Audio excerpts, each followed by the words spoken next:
नमस्कार, N V news देख रहे हैं आप। मैं हूं आपके साथ ऋतुश्री पथरिया। नजर डालेंगे मध्य प्रदेश छत्तीसगढ़ की बड़ी खबरों पर। बीजेपी के राष्ट्रीय अध्यक्ष जेपी नड्डा खरगोन पहुंचे, जहां उन्होंने बीजेपी की केंद्र सरकार के 9 साल पूरे होने पर नवग्रह मेला मैदान पर विशाल जनसभा को संबोधित किया। सबसे पहले सीएम शिवराज ने जनसभा को संबोधित किया और खरगोन में मेडिकल कॉलेज खोले जाने की घोषणा की। साथ ही नवग्रह कॉरिडोर बनाने का भी ऐलान किया। इससे पहले बीजेपी अध्यक्ष जेपी नड्डा सरदार वल्लभ भाई पटेल चौराहा से सभा स्थल तक रोड शो करके पहुंचे। बीजेपी के राष्ट्रीय महासचिव कैलाश विजयवर्गीय, सीएम शिवराज सिंह चौहान और बीजेपी प्रदेश अध्यक्ष बीडी शर्मा भी उनके साथ मौजूद रहे।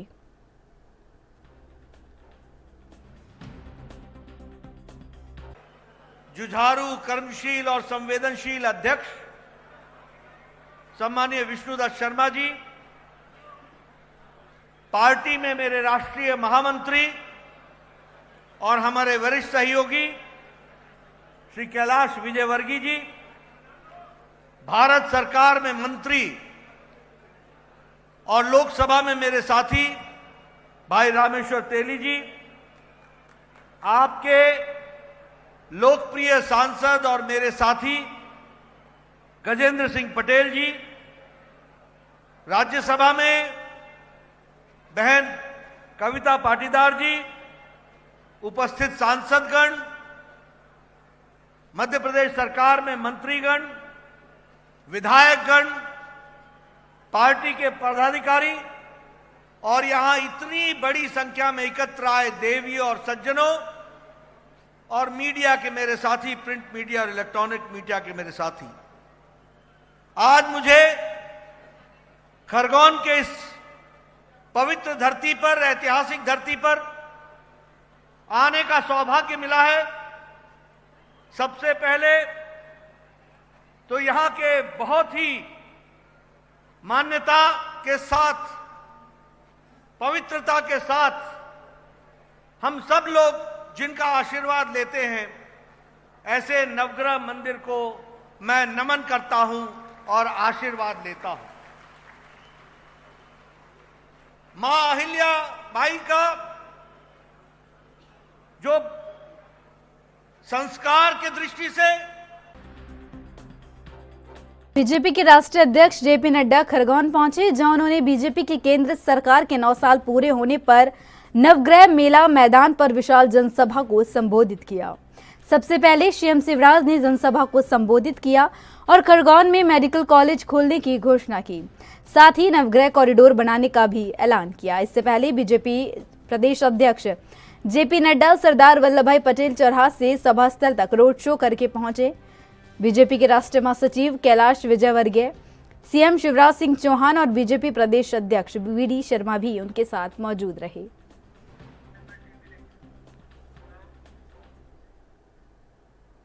मुख्यमंत्री निवास में 2 बड़े कार्यक्रम आयोजित किए गए, जहां बेरोजगारों के भत्ते और पीएम आवास की योजना की राशि जारी की गई।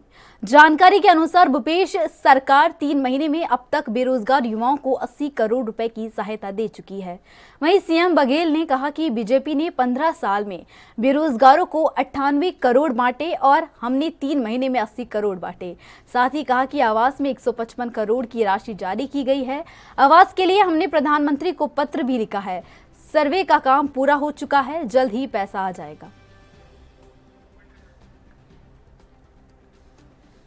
मुख्यमंत्री निवास में 2 बड़े कार्यक्रम आयोजित किए गए, जहां बेरोजगारी भत्ते और पीएम आवास की योजना की राशि जारी की गई। जानकारी के अनुसार भूपेश सरकार 3 महीने में अब तक बेरोजगार युवाओं को 80 करोड़ रुपए की सहायता दे चुकी है। वहीं सीएम बघेल ने कहा कि बीजेपी ने 15 साल में बेरोजगारों को 98 करोड़ बांटे और हमने 3 महीने में 80 करोड़ बांटे हैं। साथ ही उन्होंने कहा कि आवास में 155 करोड़ की राशि जारी की गई है। आवास के लिए हमने प्रधानमंत्री को पत्र भी लिखा है। सर्वे का काम पूरा हो चुका है, जल्द ही पैसा आ जाएगा। अभी मुख्यमंत्री निवास में 2 बड़े कार्यक्रम हुए, जिसमें बेरोजगारी भत्ता की तीसरे किस्त हमने जारी की और अब तक के लगभग 80 करोड़ रुपए की राशि जारी कर दी गई 3 महीने में, जबकि भारतीय जनता पार्टी के 15 साल में केवल 98 करोड़ बांटे गए। 15 साल ये लोग राज किया और 98 करोड़ बेरोजगारों को दिए थे। हमारे 3 महीने में 80 करोड़ पार कर गया, चौथे महीने वो भी आंकड़ा पार हो जाएगा। और उसके साथ साथ जहाँ बेरोजगारी भत्ता दिया जा रहा है वहाँ कौशल प्रशिक्षण भी कराया जा रहा है और अभी तक के 4000 लोगों को जॉब भी दे दिया गया है, खुद के रोजगार या फिर प्लेसमेंट में कहीं रोजगार मिला है। तो इस प्रकार से ये भी पीछे काम चल रहा है। उसी प्रकार से आवास में 155 करोड़ रुपए की राशि आज जारी की गई, किसी की प्रथम किस्त का, दूसरे किस्त का, तीसरे किस्त का, इस प्रकार से राशि जारी कर दी गई है। और आवास के लिए हमने प्रधानमंत्री को पत्र लिखा था कि 2011 की जनगणना के आधार पर लोगों को दिया जाता है और इस बीच में जो 12 साल 13 साल हो गए, इस बीच में बहुत सारे और पात्र हितग्राही हैं, उसका सर्वे नहीं होने के कारण से उन लोगों को इसके लाभ से वंचित हो रहे हैं। तो लेकिन उधर से कोई जवाब नहीं आया। राज्य सरकार के द्वारा 1 अप्रैल से आर्थिक सर्वेक्षण का काम शुरू किया गया है, वो सर्वे पूर्ण हो चुका है। अब उसके एनालिसिस का काम चल रहा है और जैसे एनालिसिस आएगा। अंबिकापुर से रायपुर प्रवास के समय छत्तीसगढ़ के डिप्टी सीएम टीएस सिंहदेव का कटघोरा नगर में जोरदार स्वागत किया गया। बता दें कि विधायक पुरुषोत्तम कंवर के साथ युवा कांग्रेस के पदाधिकारी कार्यकर्ताओं ने जसस्तंभ चौक के पास ढोल कर्मण नृत्य और आतिशबाजी के साथ उनका जोरदार स्वागत किया। वहीं डिप्टी सीएम सिंहदेव विधायक और कार्यकर्ताओं से मिलने के लिए अपनी गाड़ी से नीचे उतरे और सभी लोगों का आभार व्यक्त किया। इस दौरान सभी ने नए डिप्टी सीएम का माला डालकर स्वागत किया।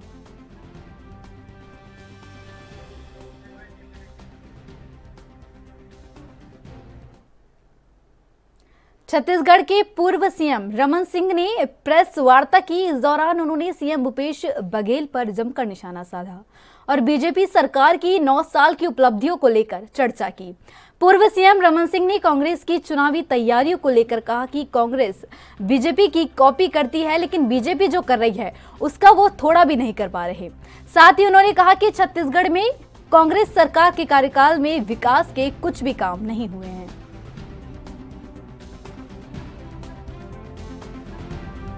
जो गड्ढा है उसको नहीं पाट पाएंगे वो।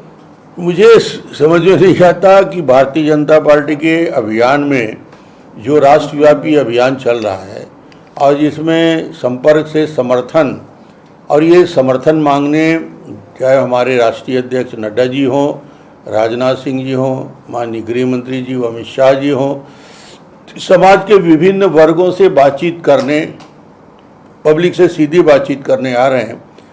9 साल की उपलब्धियों की बात कर रहे हैं, क्या क्या डेवलपमेंट हुआ है देश में, क्या क्या 9 साल पहले कांग्रेस ने कितना गड्ढा खोद के रखा था और कैसे इस 9 साल की यात्रा में मोदी जी के नेतृत्व में शानदार तरीके से विकास के काम हुए। इस बात की चर्चा होती, भाई यदि आपके पास अपने बोलने की कोई विषय 4.5 साल में है तो जनता के बीच बोलिए। कोई आके अपने सरकार की उपलब्धियों को यदि हम गिना रहे हैं 9 साल की या 15 साल के डेवलपमेंट बात कर रहे हैं, उसका जवाब विकास ही होता है। आपने कुछ किया नहीं, ना सड़क बने, ना पुल बने, ना पुलिया बने, ना स्कूल बने, ना अस्पताल बने, नरवा गरवा घुरवा बारी करोड़ों के घोटाले करके छोड़ के रख दिए हैं। कोई डेवलपमेंट छत्तीसगढ़ में हुआ नहीं है। जनता अब सवाल कर रही है, जनता पूछ रही है तुम्हारे जन घोषणा पत्र का क्या हुआ भूपेश जी? बड़े बड़े वादे करके सत्ता में आए थे, क्या हुआ शराबबंदी का, बेरोजगारी भत्ता का, क्या हुआ विकास के उन कामों का जो आज अधूरे पड़े हैं? ये सड़कों में गड्ढे ही गड्ढे दिख रहे हैं। ये इनकी उपलब्धि है, इनके पास कहने को कुछ नहीं है।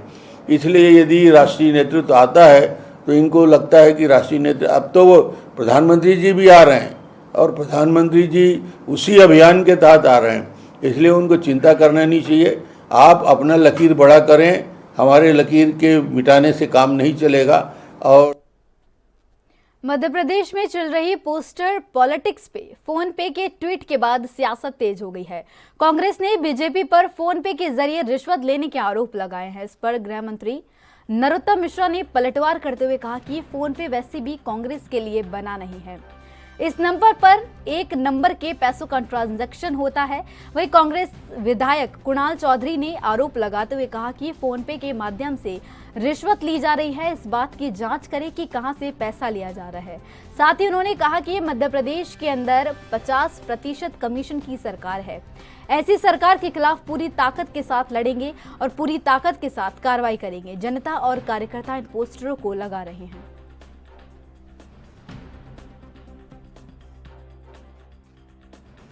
फोन पे पर कांग्रेस ने कहा कि इंस्टॉल कर देंगे। पहले फोटो को यूज किया, अब चेतावनी दे रहे हैं। अब ये तो चोरी और सीना चोरी हो गई है।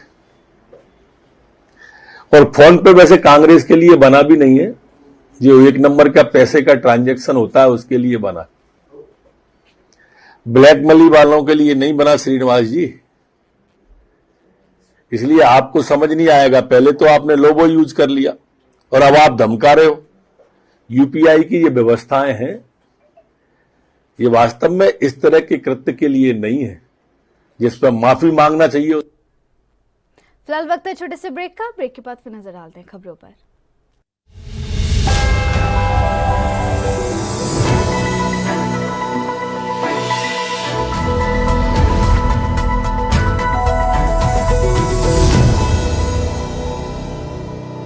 ब्रेक के बाद आप सभी का फिर से स्वागत है। नजर डालेंगे खबरों पर। छत्तीसगढ़ के मुख्यमंत्री भूपेश बघेल के मनसा के तहत जगह जगह छत्तीसगढ़ महतारी की मूर्ति स्थापना की जा रही है। इसी सिलसिले में बालोदा जिला मुख्यालय के हृदय स्थल कहे जाने वाले गंगा सागर तालाब रोड पे संजारी क्लब के प्रांगण पर विशाल मूर्ति की स्थापना की गई, जो आने जाने वालों को छत्तीसगढ़ की आन बान शान का एहसास कराती है। इस पर नगर पालिका अध्यक्ष विकास चोपड़ा ने कहा कि छत्तीसगढ़ महतारी हमारे राज्य की अस्मिता, सम्मान और स्वाभिमान का प्रतीक है। छत्तीसगढ़ माटी की परंपरा और लोक संस्कृति को बढ़ावा देने के लिए प्रतिमा स्थापित की गई है। राज्य सरकार के पारंपरिक त्योहारों, खेलों, कला और संस्कृति को बढ़ावा देने पर विशेष ध्यान दे रही है।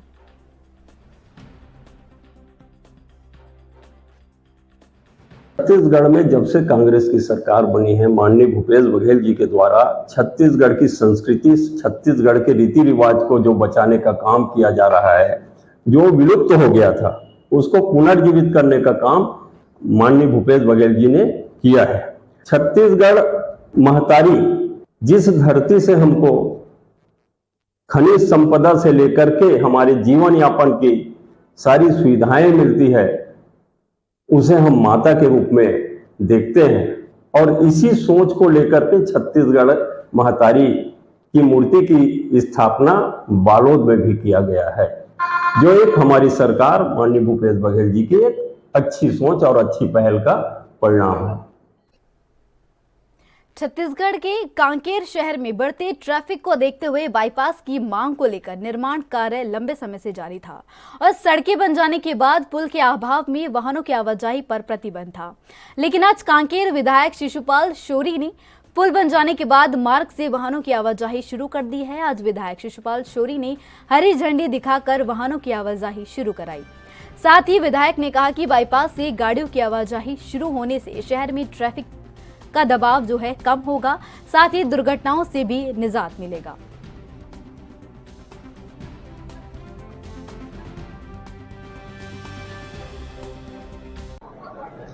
ये बड़ा सुखद समाचार है हमारे सारे लोगों के लिए, क्योंकि दूध नदी में पुल नहीं बने होने की वजह से हम बाईपास को खोल नहीं पा रहे थे, पर आज से वो जो बाईपास है खुल जाएगा और सारी बसें या जिनको सीधे जगदलपुर जाना है या जगदलपुर वाले को सीधे रायपुर जाना है, वो इसका ट्रैफिक दबाव जो कांकेर में बना रहता है ये काफी हद तक कम होगा। कांकेर वासी को अब राहत मिलेगी, कांकेर शहरवासियों को अब राहत मिलेगी कहीं ना कहीं? बिल्कुल राहत मिलेगी, क्योंकि देखे होंगे कि रायपुर अपना कांकेर जो शहर है वो काफी घना बसा हुआ है और एक ही रोड है, उसी रोड से और वहीं पे दुकानें भी हैं। ऐसी स्थिति में जब ट्रैफिक का दबाव कम होगा तो लोगों को राहत मिलेगी और ज़्यादा से ज़्यादा जो कस्टमर है दुकानों में आएंगे। कांग्रेस कार्यकर्ताओं ने युवा कांग्रेस जिला महासचिव मधुसूदन दास के नेतृत्व में कोरबा जिले में संचालित टोल में छत्तीसगढ़ पासिंग वाहनों के टोल को फ्री करने की मांग को लेकर जिलाधिकारी को ज्ञापन सौंपा और जल्द से जल्द समस्या का समाधान करने की मांग की। वहीं उन्होंने कहा कि अगर समाधान नहीं हुआ तो आंदोलन जारी रहेगा।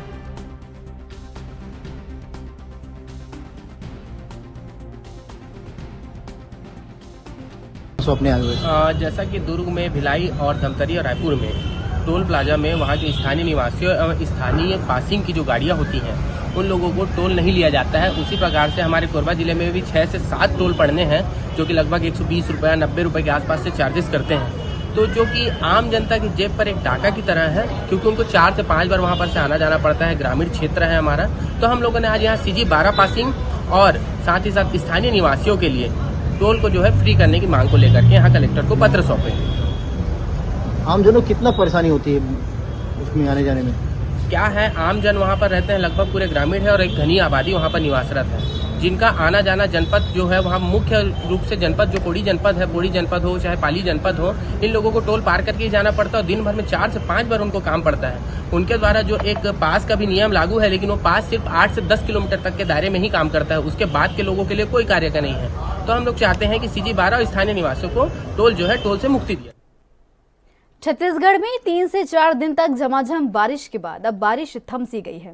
राजधानी रायपुर समेत प्रदेश के कई जिलों में कम बारिश हुई है और अब तापमान बढ़ने का सिलसिला शुरू हो गया है। मौसम विशेषज्ञ HB चंद्र के मुताबिक तापमान में 6 डिग्री तक की बढ़ोतरी हुई है और आने वाले दिनों में तापमान 4 डिग्री तक बढ़ने की संभावना है। राजधानी रायपुर समेत प्रदेश के कई जिलों में आज सुबह से बादल छाए हुए हैं, लेकिन बारिश की संभावना बिल्कुल कम बताई जा रही है।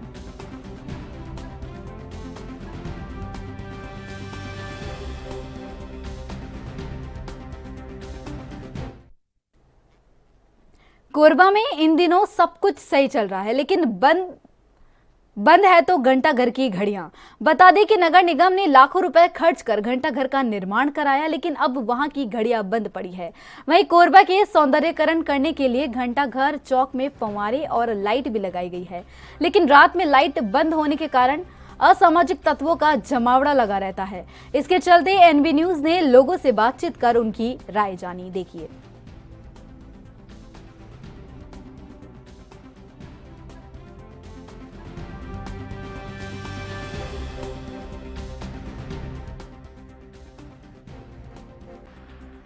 घंटाघर में 4 घड़ी, चारों में जंजीर पड़ी। जब घंटाघर बजता है, खड़ा मुसाफिर हंसता है। जी हाँ, ऐसा ही नज़ारा हमारे कोरबा जिले के घंटाघर चौक का है, जहां नगर निगम द्वारा लाखों करोड़ों रुपए खर्च कर घंटाघर चौक का निर्माण तो कराया गया है, लेकिन वहां की सुइयां अभी भी ज्यों की त्यों थमी हुई है। इस विषय में क्या कहती कोरबा की जनता, आइए हम कोरबा की जनता से बात करते हैं। भैया क्या नाम लिखते हैं? रिजवान खान। शहर का प्रमुख चौराहा जो अपने नाम से जाना जाता है घंटाघर चौक, अभी क्या स्थिति घंटाघर चौक की? सर, स्थिति बहुत दयनीय है। बीच में तो अधिकारी लोग आए थे 2-3 बार, तोड़ फोड़ भी करके आधा चले गए, जो था उससे और बुरा करके चले गए।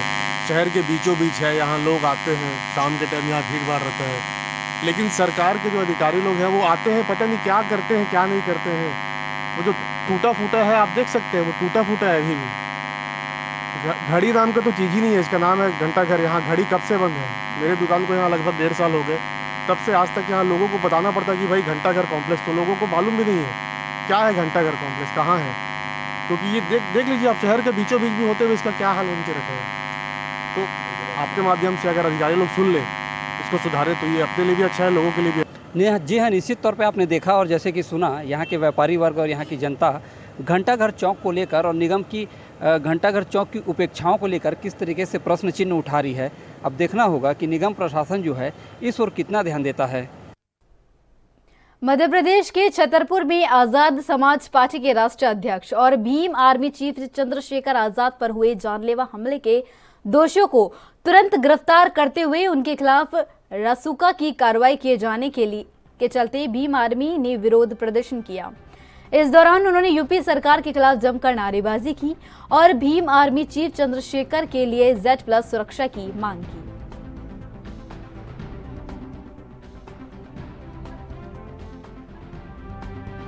से सहारनपुर जा रहे थे एक निजी कार्यक्रम में, तो जब जैसे ही सहारनपुर के अंदर देवबंद विधानसभा के अंदर गाड़ी घुसी, गाड़ी पहुंची वहां पर, तो जैसे ही कुछ अज्ञात लोगों ने बड़े भाई चंद्रशेखर आजाद जी की गाड़ी पर 4 राउंड फायरिंग की। उसके सिलसिले में पूरे प्रदेश के अंदर, पूरे देश के अंदर आज राष्ट्रपति महोदय से मांग करते हैं कि बड़े भाई चंद्रशेखर आजाद जी को Z+ सुरक्षा प्रदान की जाए। अगर ऐसा नहीं होता है तो पूरे देश में बहुत बड़ा उग्र आंदोलन भीम आर्मी आजाद समाज पार्टी के कार्यकर्ता एवं पदाधिकारी करेंगे। मध्य प्रदेश के ग्वालियर, चंबल और उज्जैन में मानसून की एक्टिविटी जारी है। भोपाल में सुबह से बारिश हो रही है। करीब 1 घंटे की बारिश के बाद धूप खिल गई। दोपहर के समय उज्जैन में बारिश हुई। 24 घंटे में रतलाम, ग्वालियर, शिवपुरी में सबसे अधिक 3 इंच पानी गिरा। वहीं राजस्थान से जुड़े इलाकों में तेज बारिश हो सकती है। वहीं प्रदेश के कई जिलों में बादल छाए रहेंगे। मौसम वैज्ञानिक का कहना है कि 1 जुलाई से तेज बारिश का दौर थम जाएगा और 1 से 2 दिन तक रह सकता है। इसके बाद फिर से तेज बारिश का सिलसिला शुरू हो जाएगा। इससे पहले गुरुवार को सिवनी के डुगरिया डैम में रिसाव हो गया है, जिसे 2 गांवों को खाली कराया गया। वहीं जबलपुर इटारसी रेलवे ट्रैक पर पानी भर गया। इस कारण 2 दर्जन से ज्यादा ट्रेनें कैंसिल हो गई या फिर उन्हें डाइवर्ट कर दिया गया।